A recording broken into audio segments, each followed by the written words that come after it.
২রা ডিসেম্বর মুখ্যমন্ত্রী মমতা বন্দ্যোপাধ্যায় উন্নয়নের পাঁচালী প্রকাশ করে যেসব কথা বললেন, যে ব্যাখ্যা দিলেন, কি বলবেন? দেখুন, মাননীয় মুখ্যমন্ত্রী সত্য কথা বলেন এমনটা তো আমার জানা নেই। যাই হোক, উন্নয়নের পাঁচালী আমি দেখলাম বিভিন্ন সংবাদ মাধ্যমে বেরিয়েছে। এখন প্রশ্ন হচ্ছে, উনি প্রথম যেটা সব থেকে গুরুত্বপূর্ণ আমাদের কাছে সেটা বলেছেন যে এই 10 বছরে নাকি 2 কোটি চাকরি উনি দিয়েছেন। এখন দেখুন, পশ্চিমবাংলায় জনসংখ্যার 65% বয়স হচ্ছে 34 বছরের নিচে। তারা কাজের বাজারে কাজ খুঁজছে, অর্থাৎ এই সমস্ত শিক্ষিত যুবক যুবতী, এদের একটা কাজের প্রয়োজন। তা মাননীয় বলছেন যে উনি 10 বছরে 2 কোটি চাকরি দিয়েছেন। তা আমার পশ্চিমবাংলার যদি 10 কোটি জনসংখ্যা হয়, তার মানে প্রতি 5 জনে একজনের চাকরি উনি দিয়েছেন এই 10 বছরে। তা আপনারা তো সাংবাদিকতা করেন, আপনারা একটু খোঁজ খবর নিয়ে দেখুন যে প্রতি 5 জনে একজনের চাকরি এই 10 বছরে হয়েছে কিনা। দ্বিতীয় বিষয়টা হচ্ছে যে পশ্চিম বাংলায় কোনো কর্মসংস্থান হচ্ছে না। রাজ্য সরকারি কর্মচারীদের ক্ষেত্রে 2,64,000 পদ শূন্য। তারপরে আপনার পুলিশ কর্মীদের, রাজ্য পুলিশের 53,000 পদ শূন্য, কলকাতা পুলিশের 10,350টি পদ শূন্য। উচ্চ মাধ্যমিক স্তর পর্যন্ত শিক্ষক শিক্ষাকর্মীদের 3,98,150টি পদ শূন্য। উচ্চ মাধ্যমিক পরবর্তী স্তরে মানে কলেজ, বিশ্ববিদ্যালয়, প্রযুক্তি বিশ্ববিদ্যালয়, বিভিন্ন ইঞ্জিনিয়ারিং, মেডিকেল কলেজে অনুমোদিত পদের কম বেশি 60% শূন্য। বোর্ড, কর্পোরেশন, পঞ্চায়েত, পুরসভায় কার্যত কর্মী নেই। চুক্তি নিযুক্ত কিছু কর্মী দিয়ে কাজ করানো হচ্ছে, সেখানেও অনুমোদিত পদের খুব কম করে হলেও 70% পদ শূন্য। কাজেই সরকারি সেক্টরে 7 লক্ষের বেশি শূন্য পদ রয়েছে, যেগুলোতে গত 14 বছর ধরে মাননীয় কোনো নিয়োগ করেননি। তাহলে সরকারি ক্ষেত্রে কোনো নিয়োগ হচ্ছে না। এবারে আসুন বেসরকারি ক্ষেত্রে।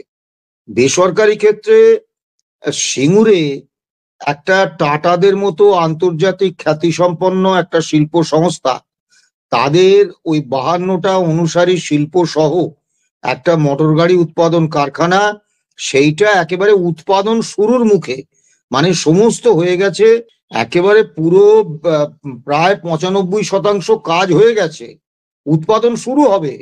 সেই সময়ে টাটাদের মতো একটা আন্তর্জাতিক খ্যাতিসম্পন্ন শিল্প সংস্থার মোটর গাড়ি কারখানা, 52টি অনুসারী শিল্প সহ মমতা ব্যানার্জি একদম একক দায়িত্বে সেখানে ধ্বংস করে, সেখান থেকে তার অকৃত্রিম বন্ধু নরেন্দ্র মোদীর রাজ্য গুজরাটের সানন্দে পাঠিয়ে দিলেন। যার ফলে বেসরকারি কোনো বিনিয়োগ কিন্তু পশ্চিমবাংলায় আসছে না। তার কারণ হচ্ছে, দিনের শেষে শিল্পপতি বা বিনিয়োগকারীরা তারা দেখেন তাদের বিনিয়োগের স্বার্থটা, বিনিয়োগটা সুরক্ষিত আছে কিনা, এবং সেই বিনিয়োগ করে তারা মুনাফা অর্জন করতে পারবেন কিনা, এ বাদ দিয়ে অন্য কোনো লক্ষ্য কিন্তু শিল্পপতি বা বিনিয়োগকারীদের নেই।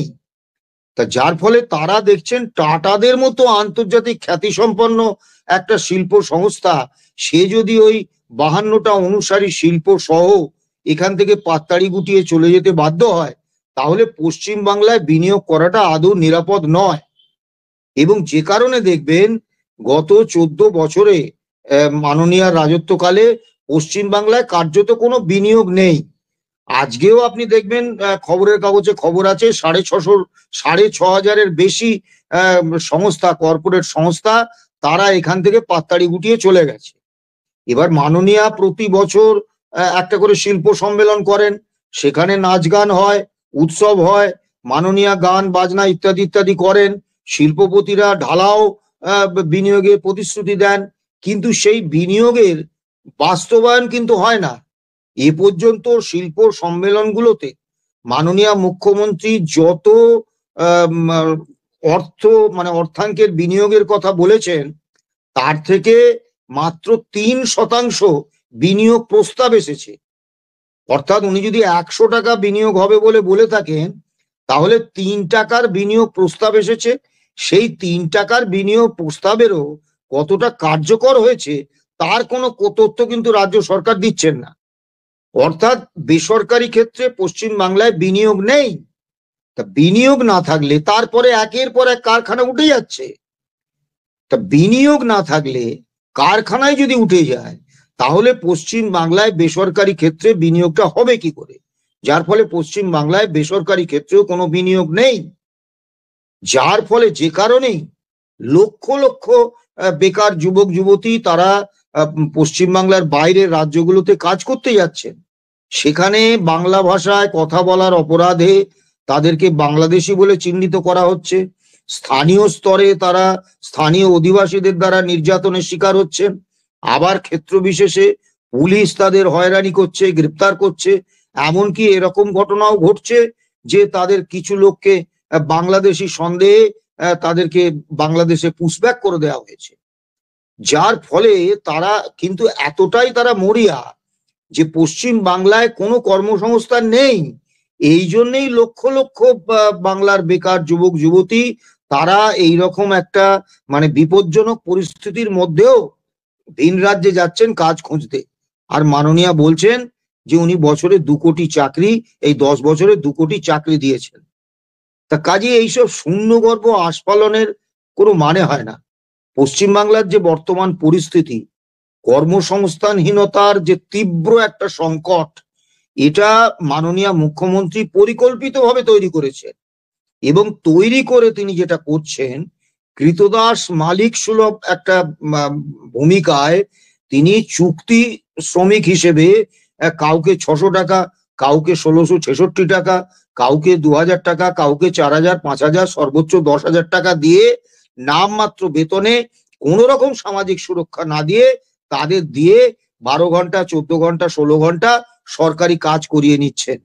আপনি ভাবতে পারেন আজকের দিনে পঞ্চায়েতের একজন ট্যাক্স কালেক্টর, তার মাসিক বেতন হচ্ছে 600 টাকা। আপনি ভাবতে পারেন আজকে একজন মিড ডে মিল ওয়ার্কার, তার মাসে বেতন হচ্ছে 1666 টাকা। আপনি জানেন জীবিকা সেবকরা আজকে 8 বছর বেতন পাচ্ছেন না। বিভিন্ন পুরসভায় যেসব চুক্তিভিত্তিক কর্মী নিয়োগ করেছে তাদের অনেকেই, কেউ 8 মাস, কেউ 9 মাস, কেউ 1 বছর, 2 বছর তারা বেতন পাচ্ছেন না। একটা ভয়ঙ্কর অবস্থা। কর্মসংস্থানহীনতার তীব্রতাটা কোন জায়গায় গেলে 600 টাকা বেতনেও মানে সরকারের কাজ করতে শিক্ষিত বেকার যুবক যুবতীরা আসে বলুন তো? কাজী মাননীয়া বলছেন। দ্বিতীয় যে মাননীয়া বলেছেন প্রচুর উন্নয়ন করে দিয়েছেন। একটা দেখলাম উনি লিখেছেন যে দারিদ্র সীমার নিচে নাকি 1,30,00,000 মানুষকে তুলে এনেছেন। তো অদ্ভুত ব্যাপার। দারিদ্র সীমার মাপার যে তালিকা সেটা হচ্ছে বিপিএল তালিকা। তো পশ্চিম বাংলায় উনি আজ পর্যন্ত গত 14 বছরে কোনো বিপিএল তালিকা করেননি। তাহলে এই যে পরিসংখ্যান দিচ্ছেন, এটা কোন তথ্যের উপর ভিত্তি করে যে এত কোটি কোটি মানুষকে আমি দারিদ্র মুক্তি ঘটিয়েছি, তাদের দারিদ্র সীমা থেকে তুলে এনেছি? তার পেছনে তো একটা তথ্য থাকবে, একটা সমীক্ষা থাকবে যে সরকারি সমীক্ষা এটা হয়েছে। সেরকম তো কোনো সমীক্ষার কথা তো উনি লিখছেন না। উনি কিসের ভিত্তিতে বলছেন? মানে মন গড়া গল্প যাই হলো, অর্থাৎ স্বপ্নের বিরিয়ানি। আপনি স্বপ্নে বিরিয়ানি খাচ্ছেন, তাতে দিন না প্রচুর ঘি দিন, কে আপত্তি করেছে? প্রচুর মাংস দিন, কেউ আপত্তি করেনি, স্বপ্নে রান্না করছেন তো। তা মাননীয়া ওই যে উন্নয়নের পাঁচালী যেটা দিয়েছেন, ওটা মানে স্বপ্নের রান্না। সেখানে উনি স্বপ্নে প্রচুর ঘি ঢালছেন, প্রচুর মাংস ঢালছেন। এবং একটা যে মারাত্মক কথা উনি বলেছেন যে অন্যান্য রাজ্যে লক্ষ্মীর ভান্ডার হোক মানে বা যে কোনো সামাজিক প্রকল্প হোক, সেখানে তো অনেক শর্ত আছে, আমি শর্তহীন ভাবে সবাইকে দিচ্ছি। এইটি আপনি বিপদ করছেন এবং এটি আপনি অপরাধ করছেন। সামাজিক খাতে বিনিয়োগ জনকল্যাণকামী রাষ্ট্রে বিভিন্ন মানে কেন্দ্র এবং বিভিন্ন রাজ্য সরকার তারা প্রত্যেকে করে। এটা শুধু মমতা ব্যানার্জি সরকার করছেন এমনটা নয়। উনি এই কথাটা সঠিকই বলেছেন যে অন্যান্য রাজ্যে এবং কেন্দ্রে শর্ত আছে। কি শর্ত? সামাজিক খাতে কেন বিনিয়োগ করা হয়? যে সমাজে যারা একেবারে দরিদ্র, নিম্নবিত্ত, প্রান্তিক মানুষ, দলিত, যাদের অবস্থা মানে আর্থসামাজিক অবস্থা অত্যন্ত খারাপ, তাদেরকে কিছু সরকারি অর্থ, কিছু সরকারি প্রকল্প, কিছু সরকারি ব্যবস্থার সুযোগ, এগুলো দিয়ে সমাজের মূল যে অর্থনৈতিক স্রোত, মূল যে আর্থসামাজিক অবস্থান, সেইখানে তুলে আনা, এটাকে বলে সামাজিক ন্যায়। সারা ভারতবর্ষে এই সামাজিক ন্যায়ের কাজ চলছে। এবং যেহেতু সামাজিক ন্যায়ের লক্ষ্যটা হচ্ছে গরিব, নিম্নবিত্ত, প্রান্তিক মানুষদের এই সমাজের মূল অর্থনৈতিক স্রোতে ফিরিয়ে আনা, তাদের সেই স্রোতে নিয়ে আসা, সেই কারণে আপনি দেখবেন যে সমস্ত রাজ্যে বা কেন্দ্রে এই সামাজিক প্রকল্পে উপভোক্তা নির্বাচনের ক্ষেত্রে মাপকাঠি দিয়ে দেওয়া হয় যে দারিদ্র সীমার নিচে তাকে থাকতে হবে, অথবা দারিদ্র সীমার সবে ছাড়িয়েছেন, দারিদ্র সীমা থেকে একটু ওপরে উঠেছেন, এইরকম মানুষজন, গরিব, প্রান্তিক, দলিত মানুষ, তাদেরকে নির্বাচন করা হয়।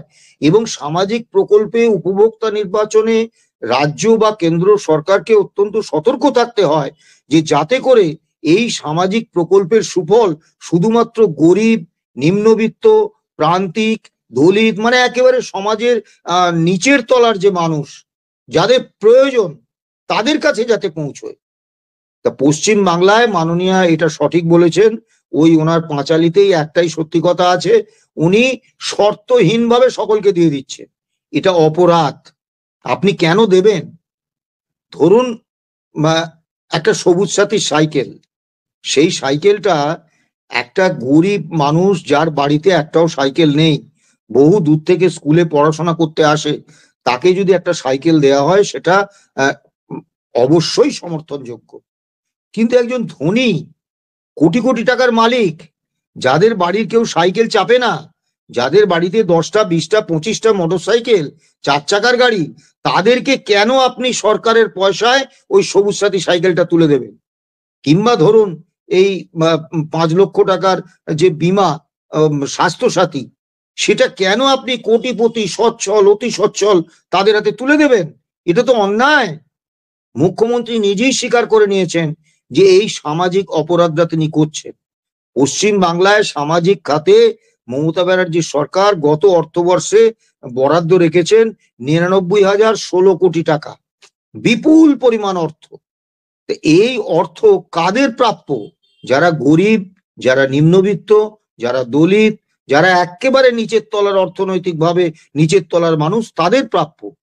পশ্চিমবাংলায় কোনো বিপিএল তালিকা নেই, অর্থাৎ সরকারিভাবে পশ্চিমবঙ্গ সরকার বলতে পারবেন না পশ্চিমবাংলায় গরিব মানুষের সংখ্যা কত। কেন্দ্রীয় সরকার তাদের নিজস্ব সমীক্ষা থেকে সুপ্রিম কোর্টে যে তথ্য দিয়েছিলেন, তাতে দেখা যাচ্ছে যে পশ্চিমবাংলায় 21.75% মানুষ বিপিএল অর্থাৎ দারিদ্র সীমার নিচে আছেন। 22% কম, মানে 21.75% মানে কম বেশি 22%। তা আমি যদি ধরে নিই আরো 8% মানুষ এই দারিদ্র সীমা থেকে সবে উপরে উঠেছে, তারা এখনো নিম্নবিত্ত, তো সেই 8% ধরে 30% মানুষকে এই সামাজিক প্রকল্পের সুফলটা, অর্থাৎ এই 99,016 কোটি টাকাটা তিনি দেবেন। আমি যদি তাও ধরে নিই যে না 8% নয়, ওটাকে আরো বাড়াতে হবে, ঠিক আছে, আমি ধরে নিলাম যে দারিদ্র সীমার নিচে আছে 21.75% মানুষ, আর 40% পর্যন্ত মানুষের আর্থিক অবস্থাটা তেমন ভালো নয়, তাহলে 40% মানুষকে এই আর্থিক সুবিধা দেবেন? উনি দিচ্ছেন 100%কে, যার ফলে কি হচ্ছে? রাজকোষ লুট হচ্ছে। ধরুন এই 99,016 কোটি টাকাটা যদি ওই 21.75% মানুষের মধ্যে ভাগ করে দেওয়া হতো, 2-3 বছরের মধ্যেই তারা কিন্তু অর্থনৈতিকভাবে সমাজের মূল স্রোতে ফিরে আসতে। কি যদি এটা 30% বা 40% লোকের মধ্যেও ভাগ দিয়ে দেওয়া হতো, তাহলেও কিন্তু তারা অতি দ্রুত সমাজের মূল স্রোতে ফিরে আসতে পারতেন। তা তো হচ্ছে না, যার ফলে তাদের যে প্রাপ্য টাকাটা, এই 99,016 কোটি টাকা, সেইটা তাদের থেকে কেটে নিয়ে উনি দিচ্ছেন ধনী, অতি ধনী, সচ্ছল, অতি সচ্ছল মানুষদের, কোটিপতি, হ্যাঁ, বিশাল ব্যবসায়ী, কর্পোরেট ব্যবসাদার, তাদের। বিলিয়ে দিচ্ছেন। উদ্দেশ্যটা কি? কাউকে চটাবো না, সকলকে নিয়ে একটা নির্বাচনী ভোট ব্যাংক তৈরি করব, যে সরকারি অর্থ পাচ্ছে তাদের একটা আনুগত্য থাকবে, যে না সরকারের থেকে আমি এটা পাচ্ছি, আমি ভোটটা শাসক দলকেই দেব। অর্থাৎ রাজকোষের টাকায় নির্বাচনী ভোট ব্যাংক তৈরির লক্ষ্যে তিনি রাজকোষের একেবারে দান খয়রাতি করছেন। এটা কিন্তু সামাজিক খাতে বরাদ্দ নয়। যে কারণে দেখবেন এত বিপুল পরিমাণ টাকা সামাজিক খাতে বরাদ্দ হওয়ার পরেও পশ্চিমবাংলা ক্রমশই পিছনের দিকে চলে যাচ্ছে। পশ্চিমবাংলার অবস্থা আজকে সত্যি হাহাকারের অবস্থা। তারপরেও মাননীয়া বলছেন, আর কি বলবো বলুন।